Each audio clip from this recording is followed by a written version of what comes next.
I'm Shell, a modest office worker at a medium-sized company.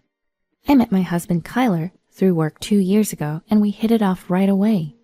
We started dating without knowing much about each other, but we had a good time. We made time for dates and gradually got to know each other better. I couldn't deny that I started to see him as a good person. He was kind and gentle, always attentive to my needs and concerns. I felt like I could be happy with him.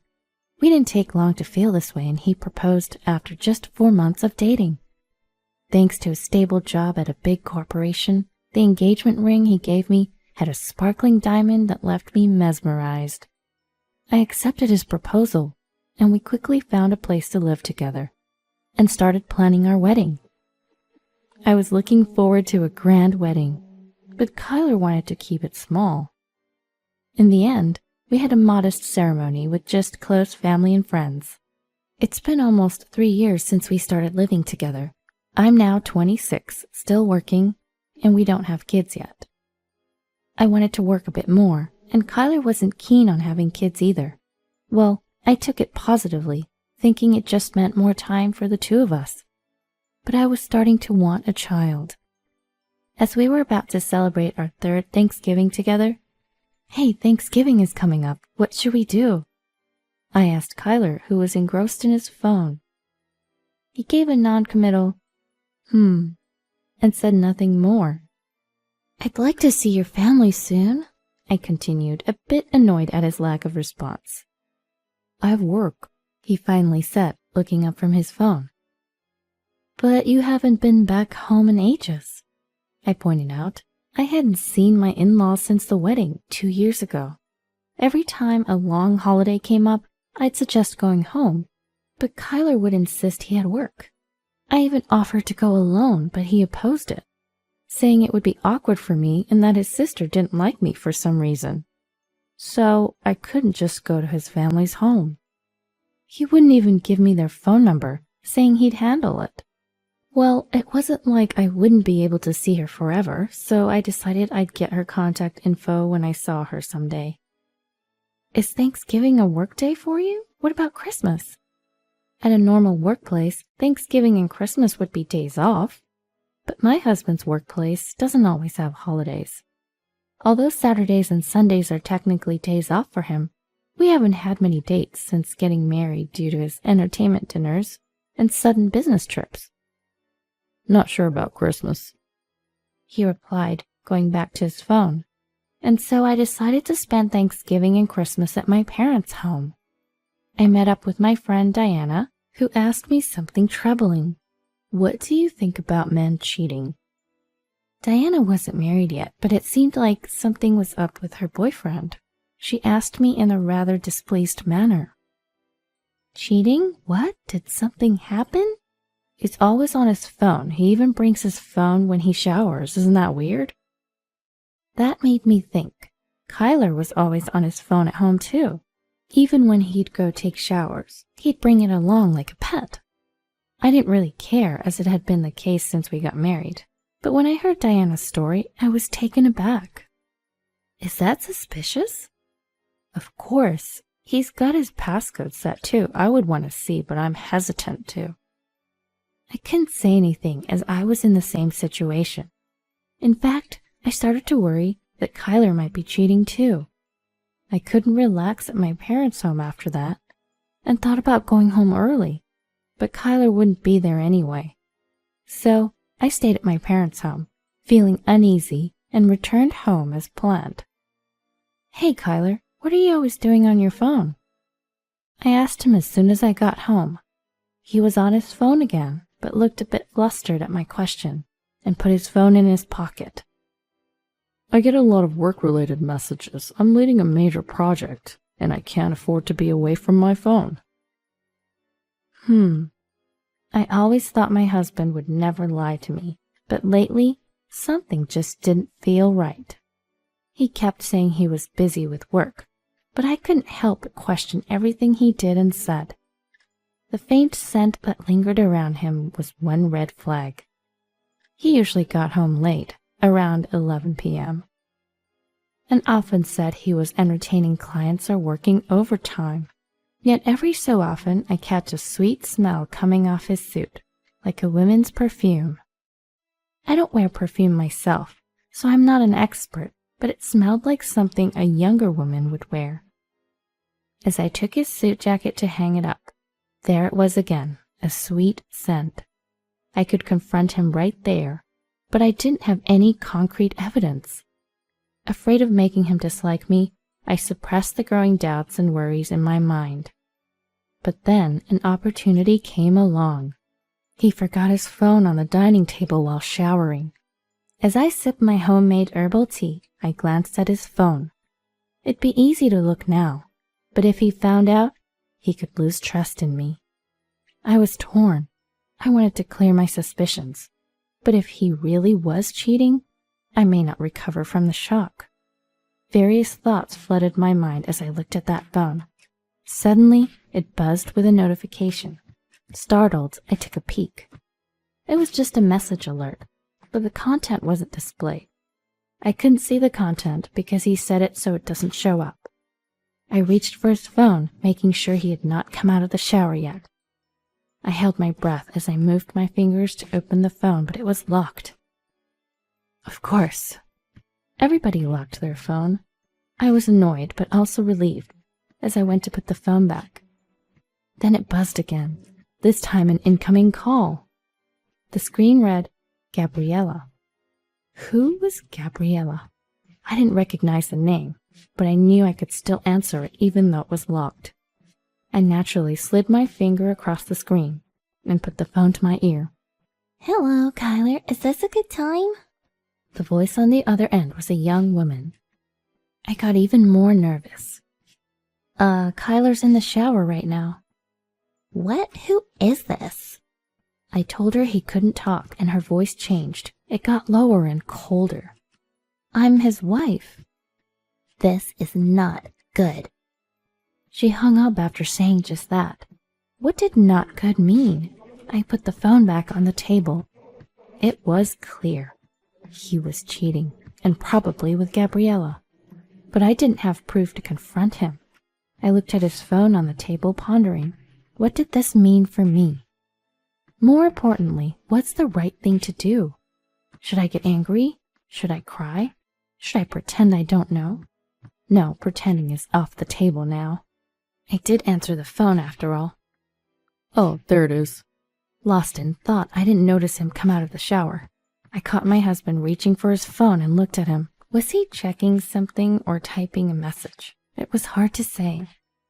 Gabriella called. When he heard this, he stopped what he was doing and looked at me. Oh, did she? The moment our eyes met, he averted his gaze and started fiddling with his phone again. Normally, he'd sit next to me after a shower to have a beer, but not this time. He seemed like he was about to leave. Wait, can we talk for a second? I stopped in with a smile and gestured for him to sit. What about? He stayed put, but didn't come closer. Who's Gabriella? A coworker. I bet she's cute. She sounds like it from her voice. Hearing this, he turned his surprised eyes toward me. How would you know? I answered the phone. What? As I continued speaking cheerfully, his face transitioned from surprise to what looked like anger. He stopped towards me and pulled my hand. What's the big idea answering my call like that? I had never heard my husband raise his voice like that before. Though taken aback by his sudden change, I knew I couldn't back down. I stood up, looked him in the eye, and asked, What's your relationship with this Gabriella person? We'd never had a fight since we met. Maybe that's why he looked surprised for a moment. She's just a coworker. His voice softened, and he sat down on a nearby chair. I sat back down, too. I couldn't press him further at this point. I'd have to gather evidence later. Just then, his phone rang again. Another call? I asked, noticing his troubled expression as he looked at the screen. He nodded and started to get up, but I grabbed his hand. Answer it on speaker here. If it's work-related, you can turn off the speaker. I suspected it was Gabriella again. I instructed him to let me hear the voice and content. He sat back down and reluctantly answered the call. "Kyler, what was that message about?" The voice from the speaker was his mother's. So it was his mom. I felt a bit relieved. But he didn't respond, his face turning pale. I nudged him to continue the conversation, but he remained silent. "Are you listening? What's this about Rochelle being dead? Tell us where to go. Your father and I are coming to see you right now." His mother raised her voice, frustrated by his silence. I was shocked. What's going on? I'm right here. I looked at my husband, who was trembling, gripping his phone. I'm alive." A moment of silence followed. "What? Rochelle, what's going on?" His mother sounded just as confused. I was equally puzzled. Why did she think I was dead? "What's going on?" "Kyler texted me saying you passed away and that he'd handle the funeral alone and that I didn't need to show up." This made no sense. Was it a spam text or something? I briefly thought. But Kyler's trembling suggested he actually did contact his mother. "I'm coming over tomorrow." His mother, still confused but seeing no other way to proceed, hung up. I asked my husband for an explanation, but he said nothing. Fortunately, it was still Thanksgiving break, so I was going to be home. I didn't know he was working, but I told him to take a sick day if he had to, and I went to our bedroom. He didn't come to the room that night, and it seemed like he slept on the couch. The next morning, I woke him up, made breakfast as usual, and we waited for his mother. He didn't say a word and looked scared the whole time. He didn't touch his phone either. I didn't bring up his behavior and quietly waited. Around noon, his mother arrived. Kyler's father was with her, carrying lots of bags. I greeted my in-laws warmly, and they reciprocated with smiles, handing me the bags and explaining they were gifts. There were homemade treats from his mother, famous sweets from a local shop, and lots of cakes. We chatted about trivial things for a while, but Kyler didn't join in, shrinking in a corner. I couldn't ignore it any longer. I made tea for my in-laws, pulled my husband by his shirt to sit next to me, and sat down. "What's going on, Kyler?" My father-in-law finally broke the awkward silence, looking exasperated at my husband and I. My husband flinched at his voice, lifting his downcast face to look at him. But he quickly looked down again, as if terrified by his father's expression.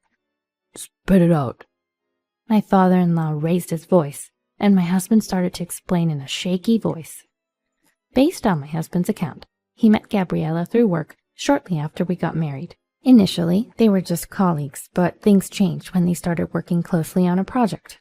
Gabriella confessed her feelings for him. He told her he was married, but she was okay with it, so they started dating. They were together for a little over 2 years. He said all this happened shortly after we got married. At first, he thought it was just a fling, but he started to fall for Gabriella.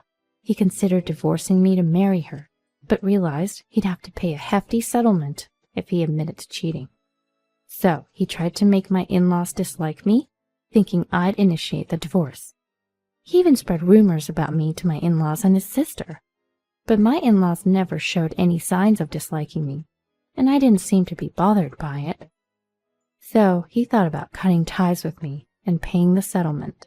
So he told his parents that I had passed away. My in-laws and I were dumbfounded by his foolishness. "You're unbelievable."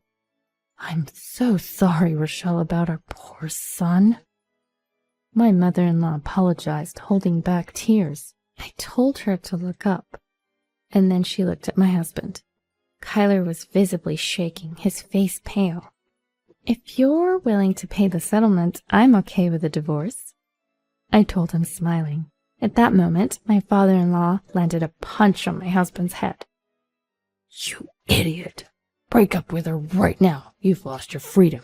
Go home." My husband was too stunned to resist.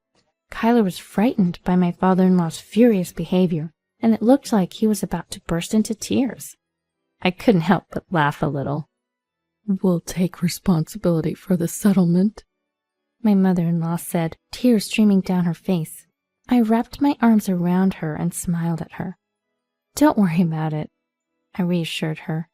After hearing all this, staying together seems foolish. I have a job and we don't have kids.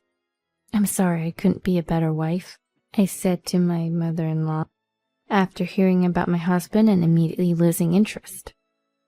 My in-laws apologized to me over and over again and left the house, dragging my reluctant husband. We divorced shortly after.